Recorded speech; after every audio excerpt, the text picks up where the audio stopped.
Harriet, Arkansas, in the Ozarks, just a couple miles from the Buffalo National River. We are in the mountains. Well, we're called hills here, but it's a really great, beautiful place to live. We bought the property approximately 16 years ago, and it was all just in the woods. There was just our little house at the end. So then we looked at what it took to be a farmstay, like actually have people participating. And that's kind of how things grew. So it's kind of been this metamorphosis over the years.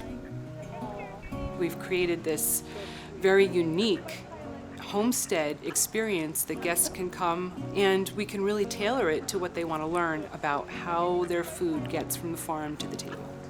They'll come down in the morning, they'll go into the building behind us and help with the fodder, the hydroponic barley fodder that's being grown for the cows, come out, hand feed the cows these big chunks of grass, roots and all, and I mean there's nothing like handing a cow a piece of food and their whole tongue comes out and swaps around it and pulls it right in, and then the look on people's faces is just never gets old.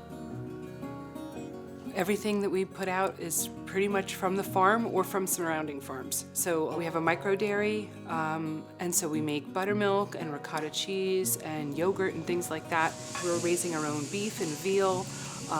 If we need lettuce, I get it from a neighbor. I've got all of these things. Not everything is grown right here, but most of it's within 20 miles of the farm. Just as the farm is eclectic, so is my cooking style. I love everything from classic French all the way to Southern comfort. My husband's Italian, so a lot of Italian food, lasagnas and raviolis, all that kind of stuff. And then of course we go all the way to cornbread and cowboy beans with our fresh buttermilk and the cornbread, and there's nothing like that.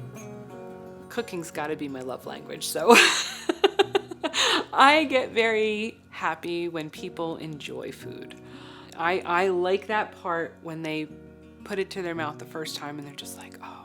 Or they're sitting either here or here and they're just like getting, the smells are coming in and the anticipation of what's to come and watching it and knowing what went into it, and then they finally get to taste it. This is a very much a family-run business. We do have my daughter and I working here full-time. We have our store that's open on the weekends and whenever, and by appointments.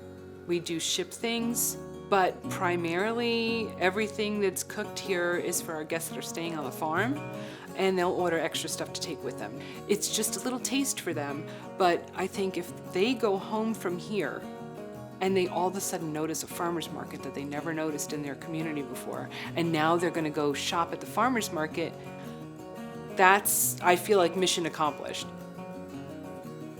Sometimes you got people, they walk in the door and they're just like you see them just kind of, and that's the disconnect. We want you to disconnect. We want you to reconnect. We want you to go away from this feeling like this was something, it was a good experience.